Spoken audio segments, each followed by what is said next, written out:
Here's a rule that you can apply to video games and also every possible facet of life. There's no reason to shit on a thing in response to someone talking about how they enjoy a thing. Not every conversation needs cosmic balance, alright? Nobody put you in charge of equalizing the scales every time they start to tip in a particular direction. The world is full of positivity and negativity, and they don't always have to be Siamese twins during every interaction you ever have with another human person. Let people enjoy what they like. Separately, you can go make your dumb everything wrong with videos on your own time and appeal to like-minded people who instead of basking in sunlight would rather wallow in shit. But don't impose that on people who are presenting other points of view for their own benefit. Like, it's one thing if you're having a real-time, real-life conversation with someone who is asking for your opinion on a thing they like that you don't like. I'm not saying lie to them, but especially in the context of YouTube and the internet, you can so easily just not respond to good-natured comments with your insufferable counter garbage. Just don't do it. Why do you have to do it? Why do you have to single-handedly wage war against positive reception?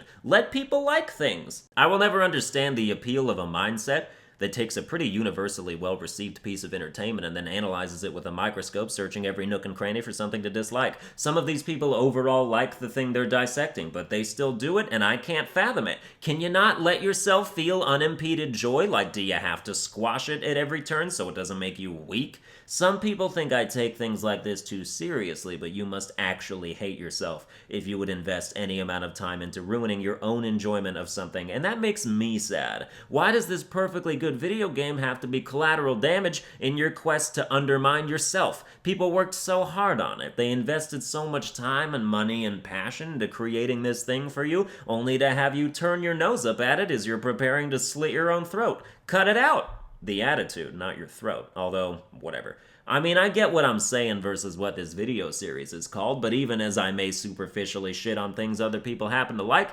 deep down this philosophy is in my heart and I'm self-aware, so as long as I know I'm a hypocrite, it's okay. I haven't done one of these in over a month, and that last part has been written down for 3.5 weeks, but I've had nothing to pair with it since forever until now, finally, and so now this video sees the light of day. The World Health Organization has just classified what they call gaming disorder as a legit disease, which they basically describe as any seemingly compelled behavior to play video games for extended periods of time, even at their own risk. If you shut out most other aspects of your life and focus on gaming, or it gets in the way of your mental or physical health, you may have gaming disorder. While the initial response to hearing something like that is to scoff and guffaw at the notion that anything related to video games could have a negative impact on you in any way, that's blasphemy after all. But when people die of malnutrition, embolisms, blood clots, and heart attacks in the name of gaming marathons that were completely unnecessary, maybe there's something to that shit. As far as gaming addiction goes, you know what's really addicting is endorphins, dopamine, the rush of doing something fun and enjoyable. Whatever your outlet, people with addictive personalities are often addicted to just whatever their favorite thing to do is. If it's video games, there you go. They're fun for hours on end. Why would you ever want to stop having fun? Which is a similar rationale for drugs, isn't it?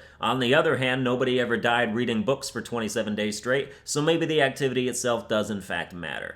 Video games have a way of pulling you out of reality to where you're no longer aware of your surroundings or even your bodily functions. It's not like people make a conscious decision to let their mouths hang open and drool. When you're into a game, it's an out-of-body experience. However, most people know how to pull themselves out of that. Most people don't sit there with piss bottles and the worst food of all time and recklessly commit inadvertent suicide, so for those that do, doesn't it track that there might be something mentally wrong with them? Granted, these were never healthy people to begin with. You never see a dude on a 24-hour gaming binge with like a kale salad next to him, but the history of self-abuse can be long and slow until it finally reaches a breaking point, and much like other kinds of addicts, they wouldn't recognize that they have a problem on their own. The last time I really binged games was when I was trying to get the Neo boss ranking out as fast as possible after the game released. I played 13 hours a day for half a week until I got the footage I needed, recorded the script at 5 in the morning after the last marathon. Then I tried to stay up through the day, fell asleep at 10 a.m., woke up at 7 p.m., and I haven't gone to bed earlier than 1 in the morning since. Binges have lasting effects on your system, and feeling a compulsion to binge for no reason other than you're jonesing for entertainment is a legitimate problem a World Health Organization should classify classify. The reason a lot of people are angry is that it's just called gaming disorder, which makes it sound like gaming in general is a disorder. Diabetes isn't called sugar disorder, and nymphomania isn't just called sex syndrome. Find a terminology that paints the extremism as the problem, not the thing itself. I don't like when people think video games are like some infallible holy thing and want to dispute obvious negative side effects. Like, continued exposure to violent video games definitely does desensitize you. How are you gonna say it doesn't? Yes, it shares that honor with every other entertainment outlet, but it contributes probably the most because it's the only medium that puts the violence in your hands and tells you to go fucking nuts. I'm not saying it causes real-life violence, which is why a Trump meeting with gaming industry heads is fucking pointless. Violent video games are all over the world in peaceful places with little to no incidents. You know what's not all over the world in peaceful places is legally and easily purchasable automatic weapons, but why would that correlate?